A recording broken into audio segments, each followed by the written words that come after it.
American jobs. Aircraft manufacturer Boeing moved jobs from Washington State to a non-union plant in South Carolina, but the National Labor Relations Board says, no, sir, bring those jobs back. Boeing says the claim is frivolous. Here to react, the former chairman of the National Labor Relations Board, Peter Schaumber. Good morning to you, sir. Good morning to you, Dave. So let's be clear about this. This is telling a business that regardless of whether or not it's better for your bottom line to move to another state, you cannot do it because the union says you have to stay here. Why?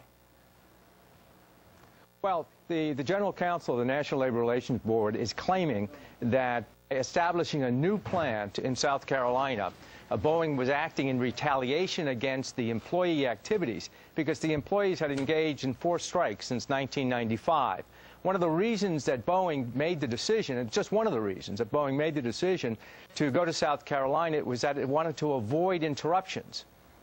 Doesn't that make sense? But, the 2008 strike cost them $1.8 billion. So why is that illegal to do what's better for business?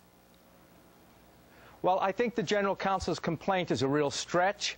I think an administrative law judge agrees with the General Counsel and the board affirms that. It's highly unlikely that a Circuit Court of Appeals would, because this was not retaliatory.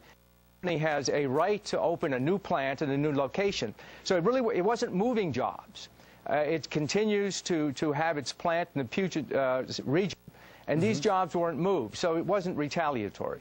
Right, and to point out something, there have been no union jobs lost in Washington State. In fact, they added 2,000 union jobs since this factory broke ground in South Carolina. Here's what the NLRB tells us, quote, a worker's right to strike is a fundamental right guaranteed by the National Labor Relations Act. We also recognize the rights of employers to make business decisions based on their economic interests, but they must do so within the law on a broader scale.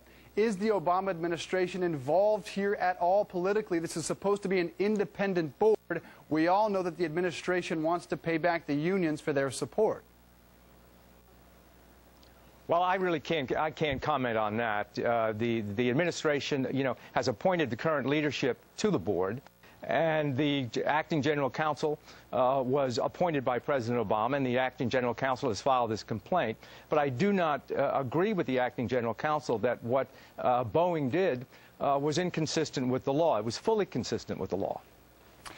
Well, and they also started this complaint after 1,000 employees had already been hired in Charleston, South Carolina. I want to point out what Jack Welch, former GE CEO, tweeted.